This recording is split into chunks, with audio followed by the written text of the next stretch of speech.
لقاء یوم الدین. بسم اللہ الرحمن الرحیم. قال الامام رضا علیہ السلام ابلغ عنی اولیاء السلام وقل لهم ان لا یجعلوا للشیطان علی انفسہم سبیلا. صلوات پڑھیں. اللہم صلی علی محمد وآل محمد. امام رضا علیہ السلام نے اپنے ایک صحابی شاہ عبدالعظیم حسنی کو ایک خط لکھا ہے جس میں امام نے اپنے ماننے والوں کو اپنے شیعوں کو نصیحتیں کی. خداوند تعالیٰ نے 1,24,000 پیغمبر بھیجے ہماری ہدایت کے لیے. سوال یہ ہے کہ کتابیں اس نے بھیج دی تھی، پھر نبی بھیجنے کی ضرورت کیا تھی؟ اور جب نبی بھیج دیے تو پھر امام بھیجنے کی کیا ضرورت ہے؟ یہ جواب یہ ہے کہ نبی اس نے بھیجے ہیں ہدایت کے لیے، شریعت کو پہنچانے کے لیے، خدا کا پیغام پہنچانے کے لیے، لیکن نبوت کے بعد اس پیغام کی حفاظت کے لیے امام بھیجے. 12 امام بھیجے اس کی حفاظت کے لیے. اور یہ بھی آپ کی خدمت میں عرض کروں کہ ائمہ کے زمانے میں افراد 3 قسم کے تھے.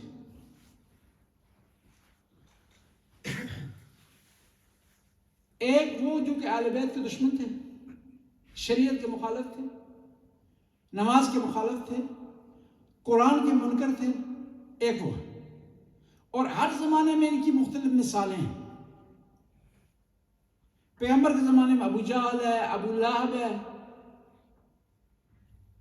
ابو سفیان ہے. پیغمبر کے بعد کے زمانے میں کچھ لوگ تھے اسی قسم کے. حتیٰ امیر المومنین کی ظاہری حکومت آ گئی. ظاہری حکومت میں بھی کچھ لوگ اس مقابلے میں، عمرو عاص ہے، امیر شام ہے، اور بہت سے افراد ہیں کہ جنہوں نے کیا کیا ہے؟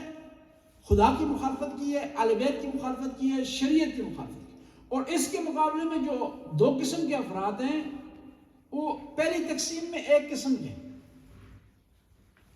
اب ان کے اندر 2 تقسیمیں ہو جاتی ہیں. کس طرح؟ 2 تقسیمیں اس طرح ہیں کہ اہل بیت کے مخالف ہیں اور اہل بیت کے چاہنے والے. پھر اہل بیت کے چاہنے والے 2 حصوں میں تقسیم ہو جاتے ہیں. وہ کس طرح تقسیم ہوتے ہیں 2 حصوں میں؟ اسٹارٹ یہاں سے مثال یہاں سے دیں گے اور پیچھے کی مثالیں بھی دیں گے، اس کے بعد والی مثالیں دیں گے. مکہ اور مدینہ میں جو افراد ہیں جو امام حسین کے ساتھ نہیں چلے، امام حسین کا ساتھ نہیں دیا، مدینے سے موو نہیں کیا، یہ سارے اہل بیت کے دشمن نہیں ہیں، بلکہ ان میں 80% احتیاط سے کروں بات تو یہ اہل بیت سے محبت کرنے والے ہیں. مکہ کی بھی یہی پوزیشن ہے، 80% اہل بیت سے محبت کرنے والے، پیار کرنے والے. لیکن پیار اور محبت کے باوجود یہ اہل بیت کے لیے خرچہ نہیں کرنا جانتے تھے، خرچہ نہیں کر سکتے تھے، جان نہیں دے سکتے تھے، قربانی نہیں دے سکتے تھے. اور یہ سچویشن ہوئی امام علیہ السلام کے زمانے میں کہ انصار جو افراد تھے غدیر کے میدان میں، ان میں سے اکثریت اہل بیت سے محبت کرتی تھی. اور یہ ہم کہہ سکتے ہیں ایک آدمی کے سوا کھل کر کسی نے مخالفت بھی نہیں کی. سب اہل بیت کو چاہتے ہیں، اہل بیت سے محبت کر رہے ہیں، اور اتنی محبت کر رہے ہیں کہ اپنے سارے کام چھوڑ کر 3 دن غدیر میں رکے آئے ہیں مبارکباد دینے کے لیے، آج کے الفاظ میں مٹھائی کھانے کے لیے. جی محبت کرتے ہیں اہل بیت سے، اہل بیت سے پیار کرتے ہیں، وہاں اہل بیت کو مبارکباد بھی دے رہے ہیں. لیکن جب اہل بیت جاتے ہیں دروازے پر ٹک ٹک ایک دروازہ کھٹکھٹاتے ہیں، ہماری مدد کرو، ساتھ دو، گواہی دو، غدیر کو بیان کرو، تو کوئی آنے کے لیے تیار نہیں ہے. کیونکہ پتہ ہے کہ وہاں مار کھانی پڑے گی، وہاں سختی برداشت کرنی پڑے گی، وہاں دباؤ آئے گا. جب بڑے گھر کو آگ لگی ہے تو ان کے گھر کو بھی آگ لگ سکتی ہے. لیکن اہل بیت کو وہ لوگ چاہیے جو خرچہ کر سکیں، جو فداکاری کر سکیں، جو جان گزشتگی کر سکیں، جو میدان میں آ سکیں. اہل بیت کو صرف محب نہیں چاہیے، اہل بیت کو شیعہ چاہیے. اور پھر یہ ہوتا ہے عجیب ہے ہم محب لیکن ٹائٹل ہم شیعہ کا لگا دیتے ہیں. ہمیں کوشش کرنی چاہیے کہ وہ ٹائٹل لیں اپنے لیے جس کی ذمہ داریاں نبھا سکیں, جس کی ڈیوٹی ادا کر سکیں, جس کو آگے بڑھا سکیں. میں آپ کو آسان سے مثال دوں کہ بی بی فاطمہ الزہرا ایک ایک دروازے پر گئیں.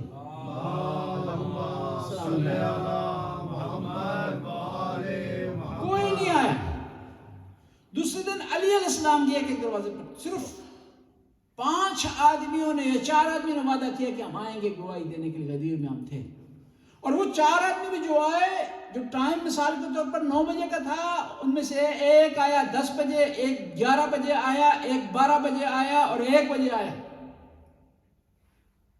امام نے پوچھا کہ ٹائم ہمارا آج کے حساب سے بتا رہا ہوں, اس وقت تو نہیں ہے ٹائم تھا کہ جو ہے گھڑیوں تھی, مثال کے طور پر سے. تو امام نے کہا تو لیٹ کیوں ہوا پہلے آدمی؟ اس نے کہا سوچتا رہا ہوں علی جاؤں یا نہ جاؤں, بڑا مشکل کام ہے, میرے بچے ہیں, میرا کاروبار ہے, میری زندگی ہے, مجھے جان عزیز ہے. لیکن بعض ایسے تھے جنہوں نے یہ قربانی دی ہے. دیکھیں کون ہے جو وطن چھوڑ سکتا ہے؟ کوئی بھی وطن نہیں چھوڑتا. وطن چھوڑنا بڑا مشکل ہوتا ہے, خاص طور پر کہ جب پتہ نہ ہو کہ بے وطنی میں جا کر پردیس میں کیا حال ہوگا. لیکن ابو ذر نے چھوڑا, ابو ذر غفاری نے چھوڑا.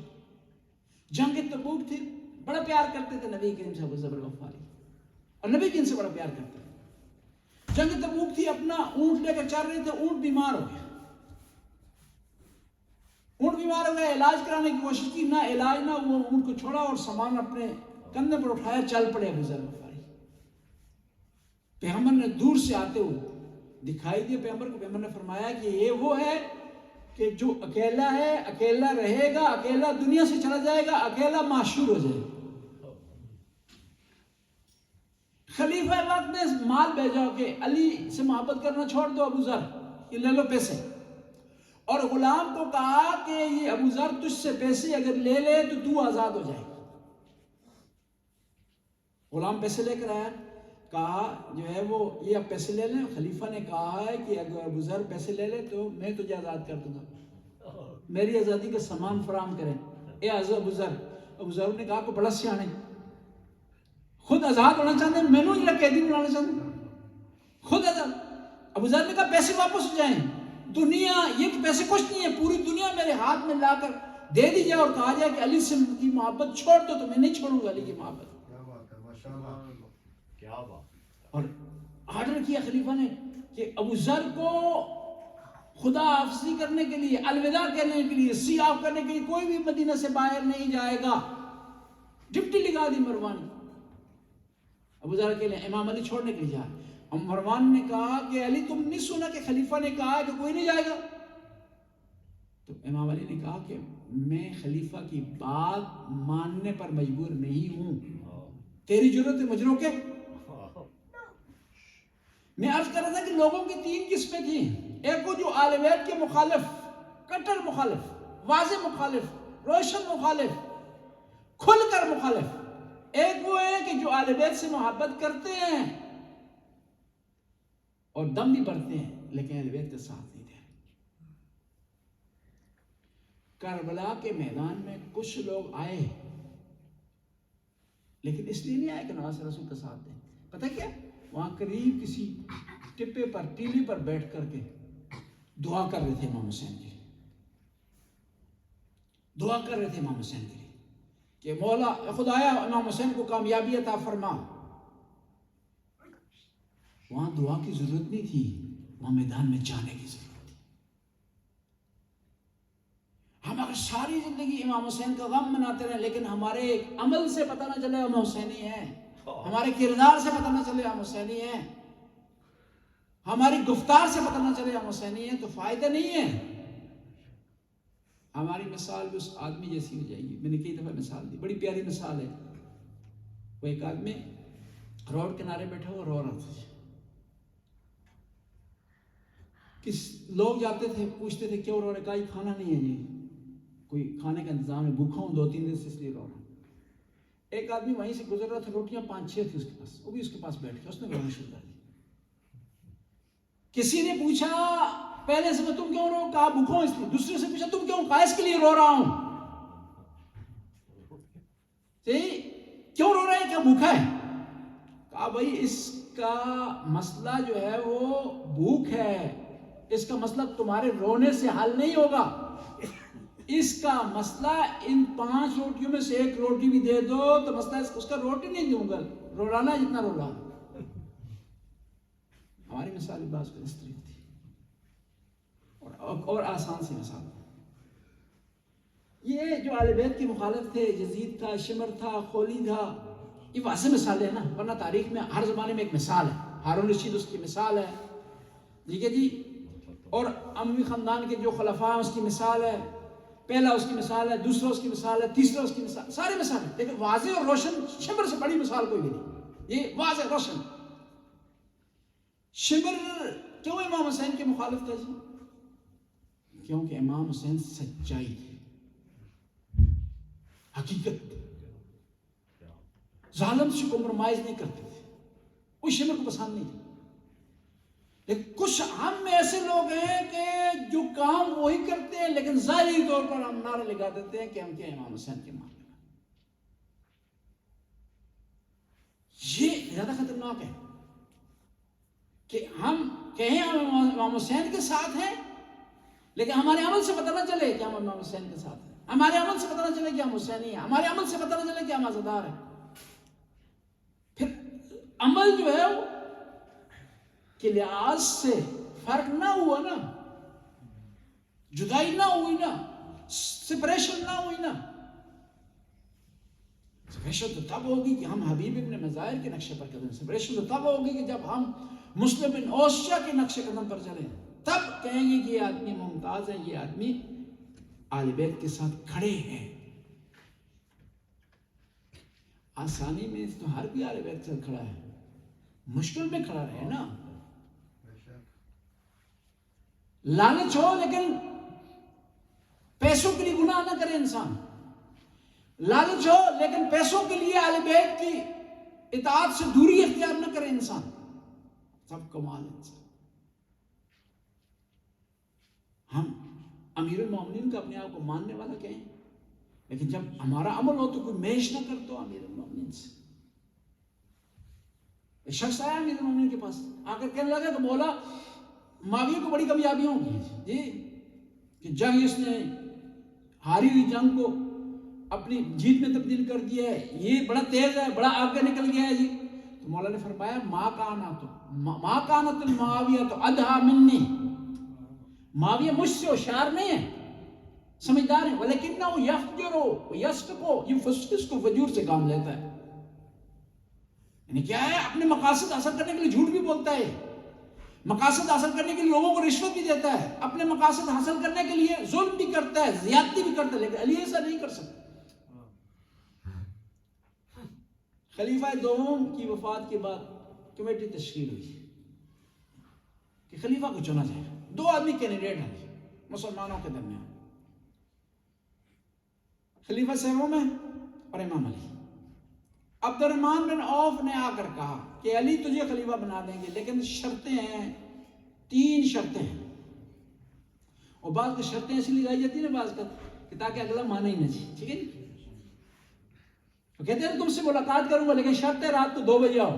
ملاقات کریں گے تجھ سے، شرط ہے کہ گھر میں میرے نہ ہو، دروازے پر ملاقات کرو. شرط ہے کہ تم میرے دروازے پر آ کر الٹا لٹکا دو اپنے آپ کو، ظاہر اس کا مطلب ملاقات نہیں کرنا چاہتے. یہ کہا 3 شرطیں. پتہ تھا علی نے 3 شرطیں نہیں مانی.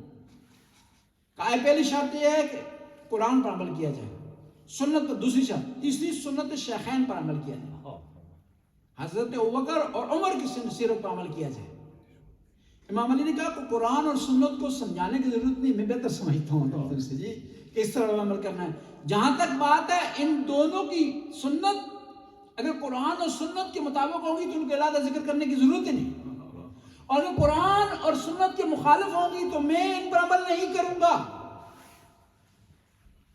کہا پھر خلافت نہیں ملی. کہا خلافت میری جوتی کی نوک پر جی. امام کے یہ الفاظ ہیں، کیونکہ امام نے کہا نا کہ عبداللہ بن عباس کو کہ اس جوتی کی قیمت کیا ہے. کہا کچھ نہیں ہے، 2 کوڑی ہوں گی. کہا یہ جوتی ہے نا میرے لیے بہتر ہے اس دنیا سے جس پر میں عدل قائم نہ کر سکوں. امام نے خلافت کو دور ہٹا دیا اپنے آپ سے. نہیں ہی خلافت کس لیے؟ عدل و انصاف کے لیے. کہا کہ میں عدل و انصاف قائم کرنا چاہتا ہوں. وہ حکومت کا کوئی اس حکومت کا فائدہ ہی نہیں میرے لیے جس میں عدل و انصاف میں قائم نہ کر سکوں. عبد الرحمن بن عوف نے کہا کہ ہم آپ کو خلافت نہیں دیتے کیونکہ آپ ہماری شرطیں نہیں مان رہے. بعض لوگوں نے امیر المومنین کو کہا کہ ابھی مان لیں کوئی مسئلہ نہیں.